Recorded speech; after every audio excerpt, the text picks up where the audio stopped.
नमस्कार. आज आपण बघणार आहोत वजन कमी करण्यासाठी एक अतिशय पौष्टिक आणि तितकीच चविष्ट अशी थाळी. आज मी बनवली आहे पालकाची प्युरी घालून खास ज्वारीची भाकरी सोबत चटपटीत भेंडी आणि पौष्टिक कोशिंबीर. चला तर मग वेळ न लावता आपण रेसिपीला सुरुवात करूया. चला तर मग आपण पालक भाकरी करण्याची पूर्वतयारी करूया. इथं मूठभर पालक घेतली आहे, स्वच्छ धुवून मिक्सरच्या भांड्यात टाकली आहे.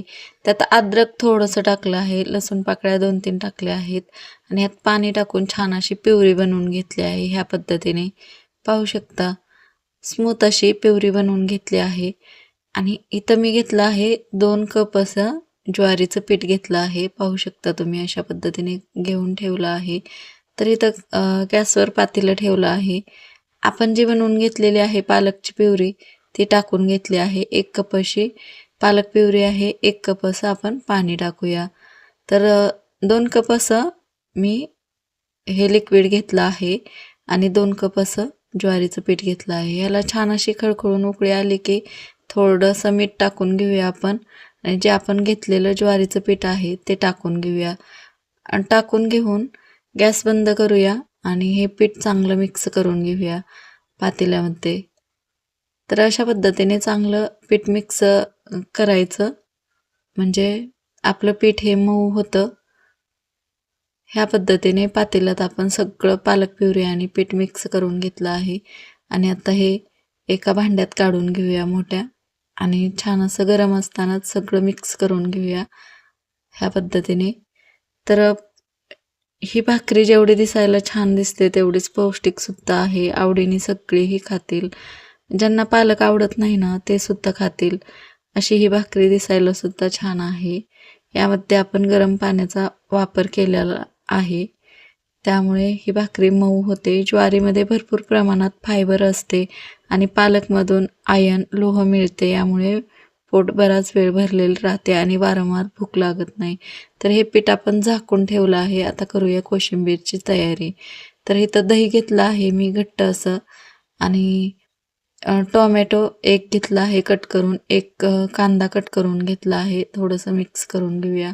1 काकडी चांगली खिसून घेतली आहे. 1 गाजर खिसून घेतलं आहे. आवडीप्रमाणे तुम्ही भाज्या टाकू शकता ह्यामध्ये. तर मीठ टाकलं आहे चवीनुसार आणि हे सगळं मिक्स करून घेऊया. प्रोटीनयुक्त आपल्याला पाहिजे तर शेंगदाण्याची भरड टाकली आहे. जाडसर असे वाटलेले शेंगदाणे टाकले आहेत आणि हे चांगलं मिक्स करून घेऊया. जेवणाची चव वाढवण्यासाठी सोबत आहे ताजी कोशिंबीर जी आपल्याला हायड्रेट ठेवण्यास मदत करते. तर याला आपण तडका देऊन घेऊया. तडक्याच्या भांड्यात तूप गरम करून घेतलं आहे. 1 चमचा जिरं टाकलं, हिरवी मिरची कट केलेली टाकली आणि तेल टाकून यावर टाकून घेऊया. तयार आहे आपली ही कोशिंबीर. कच्च्या भाज्या आणि दही प्रोबायोटिक्स आणि विटॅमिन्सचा उत्तम स्रोत आहे. यामध्ये आपण वापरले आहे जे वेट लॉस करण्यासाठी खूप महत्त्वाचे ठरतात. तर नक्कीच वापरा तुम्ही. भेंडी बनवायची आहे. भेंडीला आपण ठेचा बनवून घेत आहोत. 4 ते 5 मिरच्या आणि लसूण पाकळ्या 7 ते 8 असं मी याची भरड करून घेतली आहे. ठेचा बनवून घेतला आहे. आता भेंडी बनवताना कमी तेलाचा वापर करायचा आहे तुमच्या आवडीप्रमाणे. तर इथं मी तेल टाकलं आहे 1 चमचाभर आणि जिरं टाकलं आहे पाव चमचा, मोहरी टाकली आहे पाव चमचा. छान असं जिरं मोहरी फुललं की यामध्ये टाकूया आपण बनवून घेतलेला ठेचा आणि कढीपत्ता. तर हे मिक्स झालं आहे. छान परतून झालं की भेंडी मी इथं अर्धा किलो अशी कट करून घेतली आहे. स्वच्छ धुवून पुसून कट करून घेतली आहे आणि आता ही हाय फ्लेमवर म्हणजे मोठ्या आचेवर आपण ही परतून घेऊया म्हणजे ही चिकट होत नाही. भेंडी चिकट न होण्यासाठी मोठ्या आचेवर आपण अगोदर 1 ते 2 मिनिट परतून घ्यायची म्हणजे भेंडी चिकट होत नाही. भेंडीमध्ये कॅलरीज खूप कमी असतात म्हणून पचन सुधारण्यास मदत होते.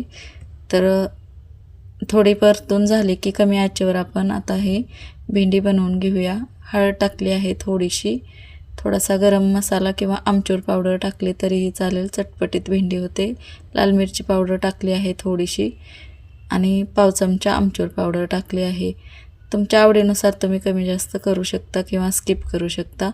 तर इथं 1 मिनिटाची अशी फक्त वाफ काढायची आहे मध्यम आचेवर. तर भेंडी छान शिजून निघते यामध्येच 1 मिनिटाच्या वाफेमध्ये. जास्त वेळ ठेवाल झाकण तर ही भेंडी चिकट होते. तर 3 ते 4 असं शेंगदाण्याचा कूट टाकला आहे जाडसर आणि मिक्स करून घेऊया. ह्या पद्धतीने आपली ही भेंडी तयार आहे. भेंडी खूप आपल्याला उपयुक्त आहे, कारण भेंडीमध्ये कॅलरीज खूप कमी असतात आणि पचनसुद्धा सुधारण्यास मदत होते. वजन नियंत्रणात ठेवण्यास मदत होते. भेंडीमध्ये भरपूर प्रमाणात व्हिटॅमिन सी असते. यामुळे शरीराची रोगप्रतिकारशक्तीसुद्धा वाढते. तर आपण आता बघूया पीठ. आपण पीठ जे झाकून ठेवलं होतं ते छान भिजलेलं आहे आणि मऊ असं झालं आहे. पाहू शकता ह्या पद्धतीने मऊ झालं आहे. हे ज्वारीचं आणि पालक प्युरी टाकून आपण हे पीठ बनवून घेतलेलं. तर खूप छान झालं आहे. तर गोळे बनवून घेऊया आपण याचे. गोळे तयार आहेत. तर आपण ही भाकरी थापून किंवा लाटून सुद्धा घेऊ शकतो. थोडंसं पीठ टाकून घेतलं आहे. ह्या पद्धतीने आपण थापून सुद्धा घेऊ शकतो. ज्यांना थापता येत नाही त्यांनी थोडीशी अशी हलक्या हाताने जरी लाटून घेतली तरीच लगेच लाटली जाते चपातीसारखी. आणि मोठी आच केली आहे. तवा तापवून घेतला आहे कडकडीत आणि त्याच्यावर भाकर टाकून थोडंसं पाणी लावून घ्यायचं. ह्या पद्धतीने पाणी लावून घ्यायचं आणि थोडंसं पाणी सुकलं की ही भाकरी आपण लगेचच पलटून घेऊया. अलगद अशी पलटून घ्यायची नाहीतर तुटते. तर भाकरी पलटून घेतली की मध्यम आच करायची आणि ह्या भाकरीची पाट छान अशी शेकून घ्यायची ह्या पद्धतीने. आणि मोठ्या आचेवर अजून एकदा गॅस करून छान अशी भाकरी फुगेपर्यंत मस्त अशी भाजून घ्यायची ह्या पद्धतीने. ह्याच पद्धतीने आपण बाकीच्या पण भाकऱ्या बनवून घेणार आहोत. पालक प्युरी टाकून ज्वारीची भाकर केल्यामुळे कोणालासुद्धा कळलं नाही की ही ज्वारीची भाकरी आहे. वरून थोडंसं तूप लावायचं. वजन कमी करण्यासाठी जेव्हा आपण डाएट करतो तेव्हा तूपसुद्धा आवश्यक असतं, त्यामुळे तुम्ही तूप वापरू शकता. तर अजून एक भाकरी टाकली आहे. मोठ्या ह्याच्यावर आपण पाणी लावून घ्यायचं. थोडंसं पाणी सुकलं की ही भाकरी पलटून घ्यायची आणि मग मध्यम आच करून आपण ही भाकरीची पाट शेकून घ्यायची. आणि भाकरीची पाट शेकली की मोठ्या ह्याच्यावर अजून एकदा आपण गॅस करून ही भाकरी ह्या पद्धतीने शेकायची. खूप खरपूस अशी होते. दोन्ही बाजूनी तूप लावलं तरीही चालेल. खूप छान ही भाकरी लागते आणि मऊ राहते. उन्हाळा दिवस असूनसुद्धा ही छान भाकरी राहते मऊ लुसलुशीत अशी चपातीसारखी. चपाती आहे की भाकरी आहे ही सुद्धा तुम्ही ओळखणार नाही. ह्या पद्धतीने भाकरी आपल्या तयार आहेत पालकच्या. तर पालक टाकून ज्वारीची भाकर तयार आहे. सर्व करूया आपण. तर आता आपण भेंडी घेतली आहे ताटामध्ये, कोशिंबीर घेतली आहे, पालक प्युरी टाकून बनवलेली ज्वारीची भाकरी घेतली आहे. तर तयार आहे आपली वेट लॉस स्पेशल थाळी. वजन कमी करण्यासाठी खूपच उपयुक्त आहे. रेसिपी ही तुम्ही कधीही घरी ट्राय करा. तुम्हाला हा आजचा व्हिडिओ कसा वाटला हे कमेंट करून सांगायला विसरू नका. व्हिडिओ आवडला तर लाईक, शेअर, सबस्क्राईब करा. पुन्हा भेटू अशाच नवीन रेसिपीसोबत. तोपर्यंत धन्यवाद.